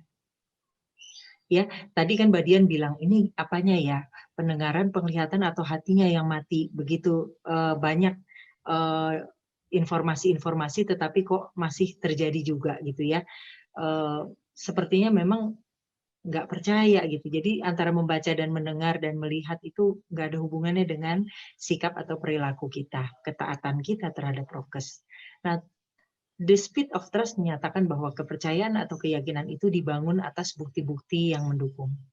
Tentunya kalau kita terbiasa untuk bertafakur, merenung, berpikir, mendayagunakan atau memberdayakan akal sehat kita, itu akan terlatih dengan sendirinya. Kita jadi bisa punya daya antisipasi terhadap segala sesuatu dan langsung cepat ya dalam bertindak, cepat tanggap gitu. Tapi kalau kita tidak kunjung percaya, dalam arti kurang kita mendayagunakan kemampuan kita untuk membangun akal sehat, kita jadi dalam posisi yang selalu ragu-ragu. Dan bahkan bisa saja kita menjadi abai, lalai gitu ya, dan menganggap segala sesuatu ini nggak penting, dan kita mengganti dengan mindset yang lain gitu ya, di mana COVID itu nggak nyata ya, dan bahwa vaksinasi nggak efektif dan lain sebagainya gitu ya, hal-hal yang melemahkan kepercayaan kita, trust kita. Nah, jadi penting memang untuk membangun kebiasaan berpikir ya yang berbasis ilmu pengetahuan ya. Jadi perlunya semakin banyak dan sering contoh-contoh pembuktian hal-hal baik di masyarakat sebagai bagian dari edukasi dan upaya pemberdayaan. Jadi hal-hal baik ya secara adil kita sampaikan, secara jujur, secara apa adanya.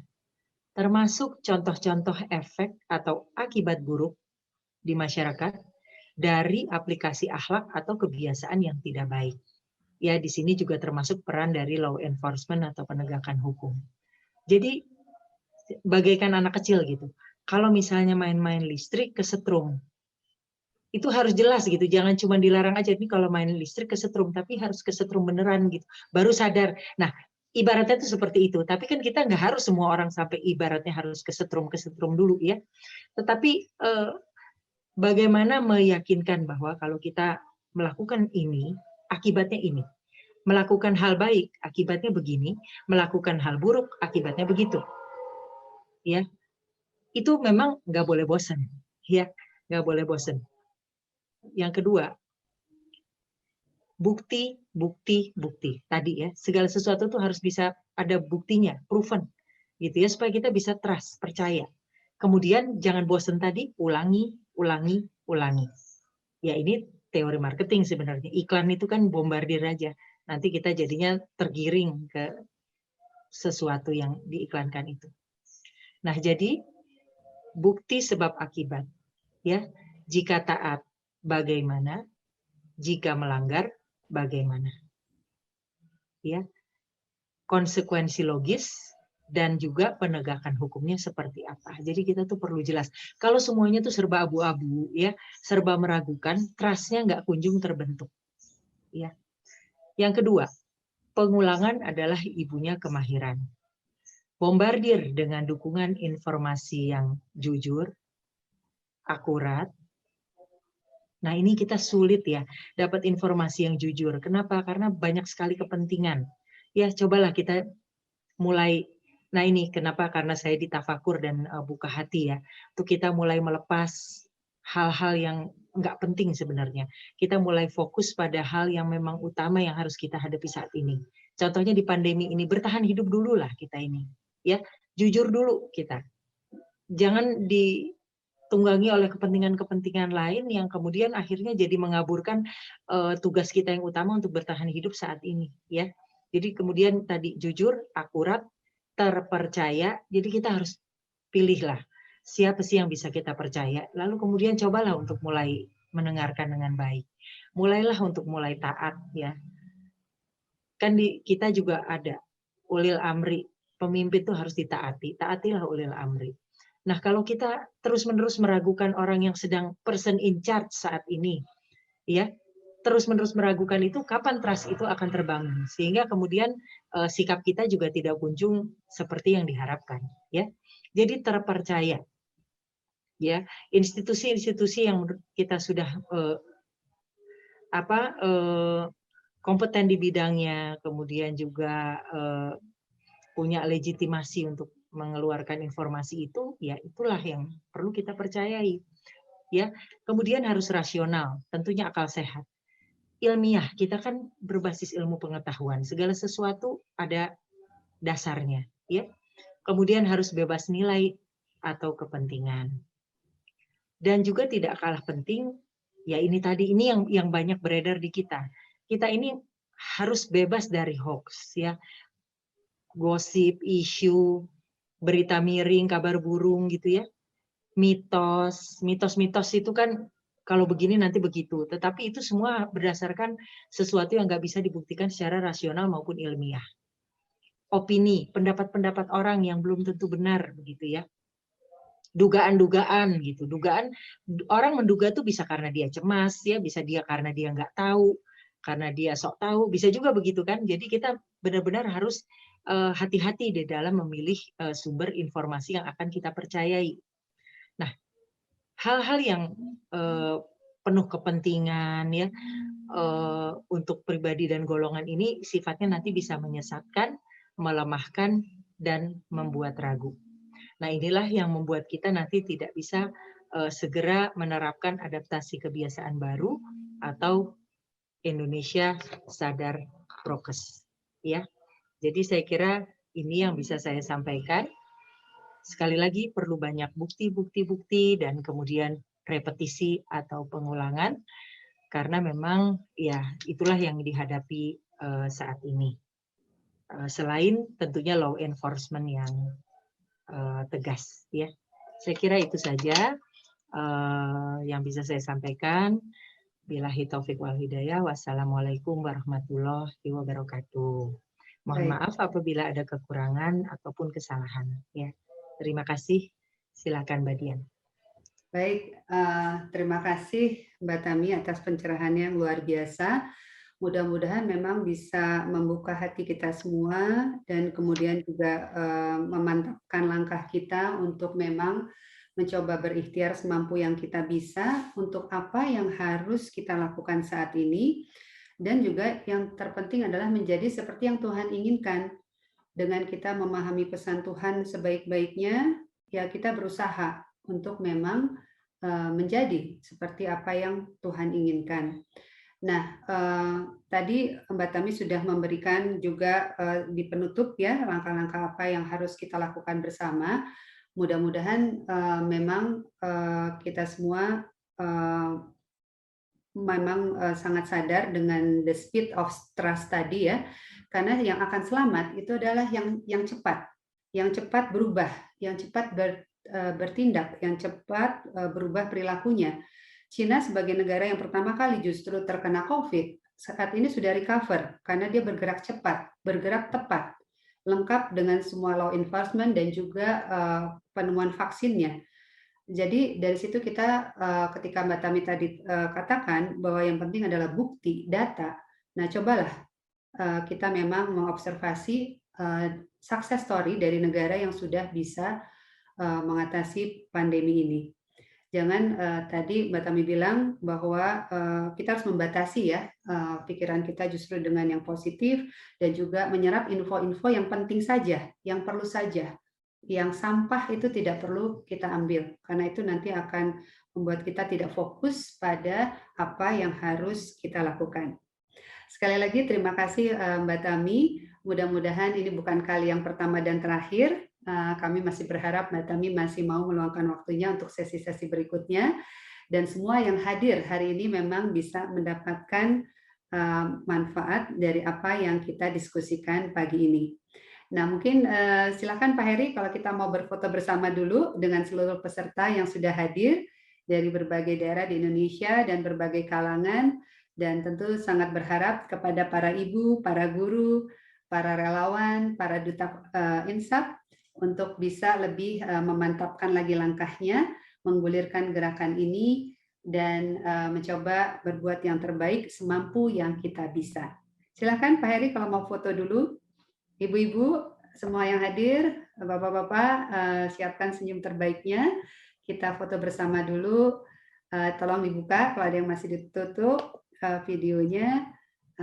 Silakan kita berikan senyum terbaik untuk menggulirkan gerakan Insaf ini, yang insya Allah akan diresmikan oleh Bapak Menteri Kesehatan RI pada hari Selasa 29 Juni pukul 9 waktu Indonesia Barat. Mudah-mudahan sahabat semua nanti bisa ikut bergabung, dan karena gerakan ini akan bersifat long term ya, dan kita gulirkan di bulan Juni sampai seterusnya, sampai memang bisa membuahkan hasil yang kita harapkan. Ya, silakan Pak Heri, mungkin bisa diberi tanda untuk fotonya. Ya. Oke, berikan senyum terbaiknya. Ya, silakan Pak Heri dan Bu Heni kalau mau mengambil foto bersama ini dari layar ke layar mungkin supaya terambil semuanya bersama Mbak Tami juga yang masih ada. Silakan.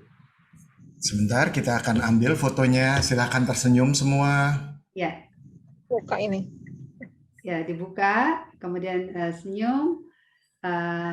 Siapkan hati kita dan juga mantapkan langkah kita untuk menjadi relawan maupun duta Insaf Indonesia Sadar Prokes dengan membangun kesadaran bagi seluruh rakyat Indonesia. Amin.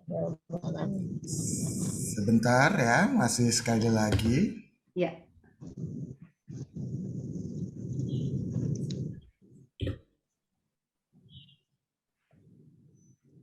Oke.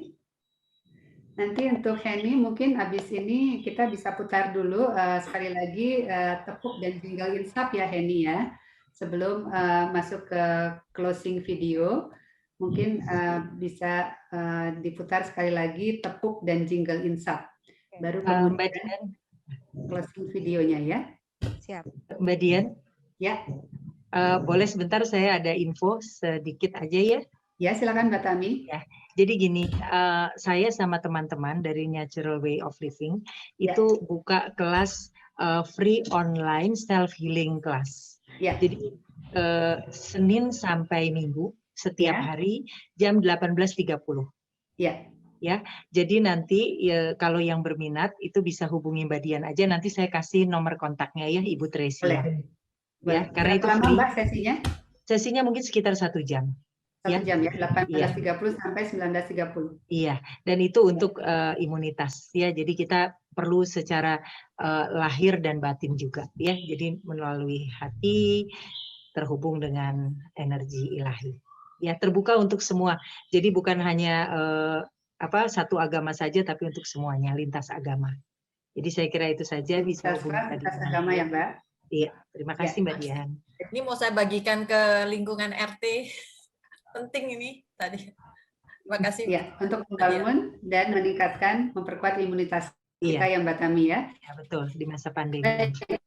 Nanti kalau Mbak Tami udah share, nanti aku sebarkan lagi ya. Iya, kontaknya nanti saya kirim ke Mbak Dian. Terima kasih Mbak Tami. Ya. Terima kasih sahabat semua yang sudah bergabung. Ya. Terima kasih Mbak Tami. Terima kasih semua yang sudah bergabung pagi ini. Mudah-mudahan sesi perdana ini menjadi jalan pembuka untuk memantapkan langkah kita. Dan untuk itu silahkan Henny sharing lagi tepuk insap dan juga jingle insapnya ya, yang nanti bisa di-share juga ke semuanya untuk bisa disebarluaskan di mana lingkungan kita semua berada ya. Silakan Henny, tepuk dan jingle insap. Tepuk 3M. Pakai masker, cuci tangan, jaga jarak. Selain 3M, hindari kerumunan. Yes. Batasi mobilitas. Yes. Indonesia sadar prokes. Yes, yes. Kamu indah bagai pelangi jika sadar prokes, karena kamu sayang dirimu dan orang lain. Kita semua akan indah seperti pelangi bila kita sayang diri kita dan sayang orang lain. Terima kasih kepada seluruh sahabat yang sudah bergabung. Saya Dian Syarif sebagai relawan Insap mengucapkan terima kasih. Mudah-mudahan kita bisa berjuang bersama untuk gerakan ini, untuk menularkan virus kebaikan, dan kita bisa hidup di tengah virus yang memang tidak akan cepat hilang ini, dengan pendekatan yang diambil oleh Insap, yaitu how to make friends with your enemy, a new approach to deal with COVID-19. Di penghujung acara, silakan Henny untuk mempersembahkan video tayangan dari para relawan dan duta yang sudah bergabung dengan gerakan Insap ini. Mudah-mudahan bisa dilanjutkan dengan teman-teman yang lain. Silakan Henny. Terimalah sahabat sekalian beberapa foto dan kegiatan yang sudah dilakukan oleh para relawan dan duta Insap Indonesia Sadar Prokes. Silakan Henny. Ya.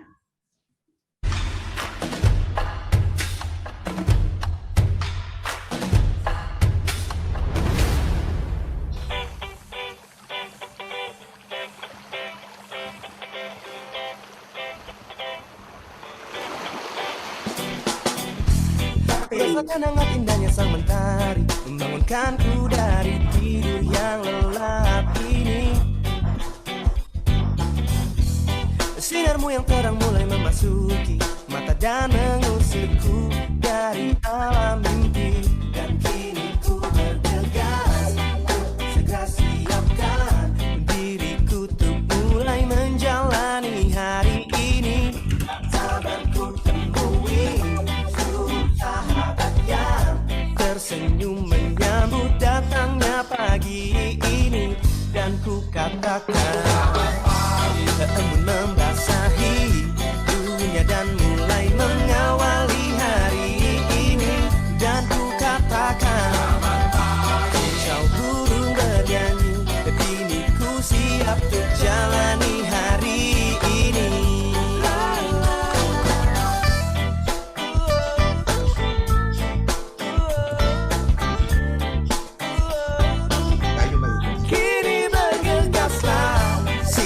menyiapkan dirimu untuk memulai menjalani hari ini.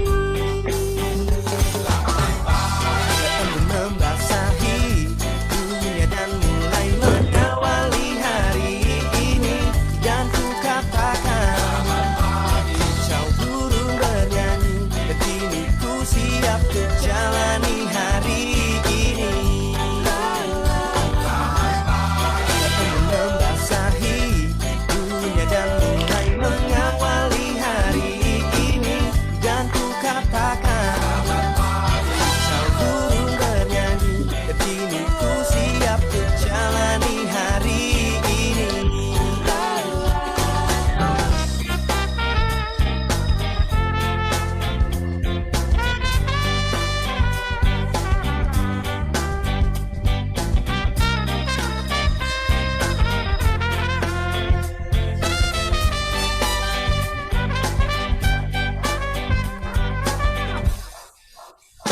Embun membasahi dunia dan mulai mengawali hari ini.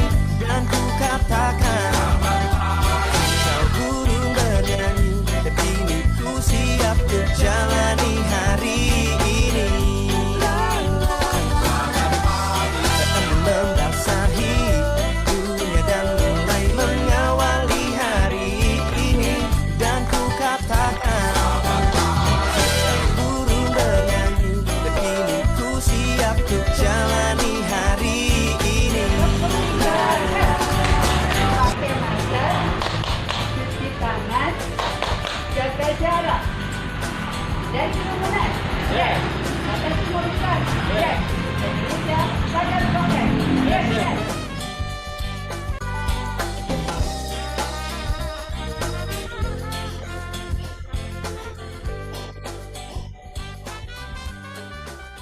Baiklah, terima kasih sahabat Indonesia yang sudah bergabung dalam sesi membangun kesadaran pagi ini. Demikian tadi sesi perdana yang sudah kita jalani. Dan jangan lupa untuk bergabung di acara pencanangan Gerakan Insaf pada hari Selasa 29 Juni 2021 pukul 9 hingga 10 waktu Indonesia Barat. Dan jangan lupa untuk silakan bergabung bagi yang belum bergabung menjadi relawan ataupun duta Insaf juga dengan mengakses IG Insaf dan mungkin nanti bisa share juga ya.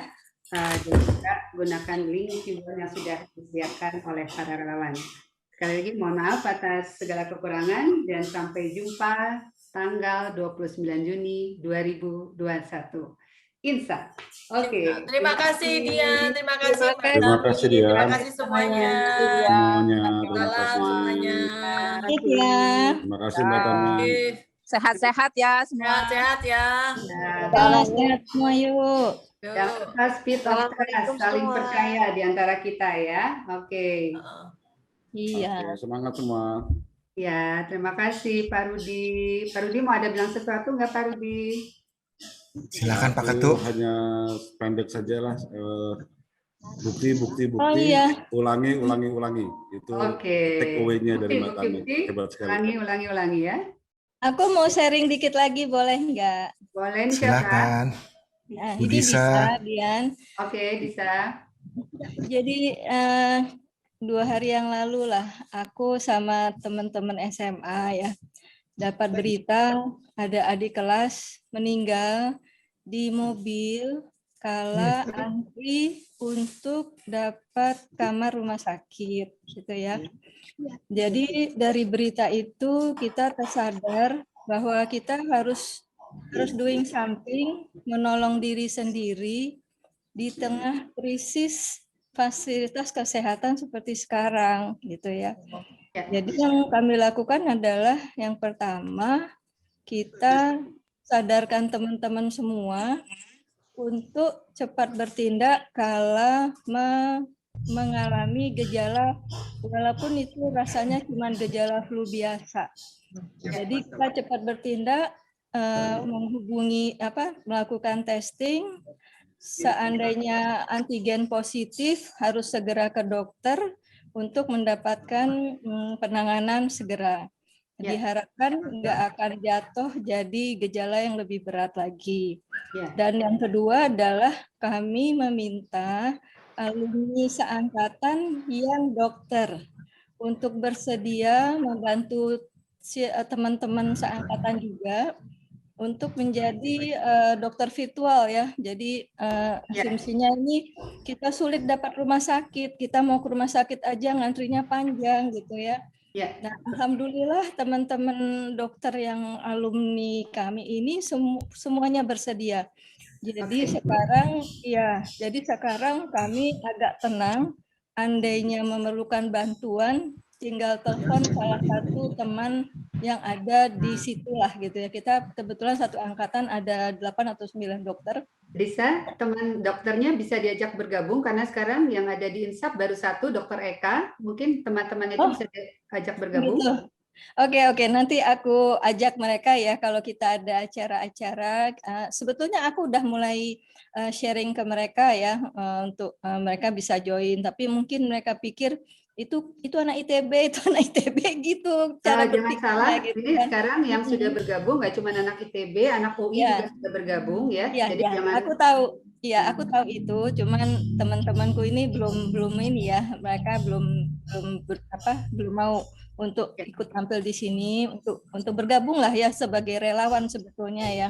Tapi aku sharing ini supaya mungkin kita bisa doing something di kelompok-kelompok alumni supaya kita bisa cari sumber-sumber lain untuk menolong yang sakit ya. Jadi prinsipnya kayak nolong diri sendiri, tapi diopenin oleh yang ahli gitu sih.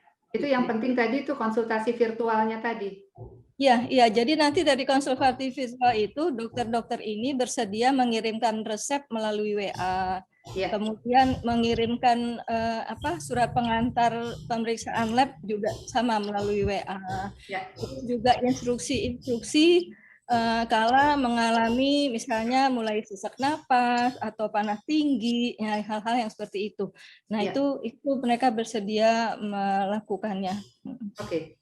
Makasih Disa. Teman-teman masih ada yang mau sharing yang lain, udah tinggal kita aja kayaknya ya. Selain Disa masih ada yang lain? Kang Heri hatur nuhun ya, Heni hatur nuhun. Sama-sama Mbak Dian. Sedang sedih aja Dian, banyak kabar duka ini. Kenapa Le? Ya baru aja kayak kemarin baru aja yang meninggal gitu, ada kena. Tadi pagi baru terima di alumni. Jadi kemarin itu adalah tetangga yang dulu di Bandung. Sekarang baru tadi aja pagi ada alumni fisika istrinya.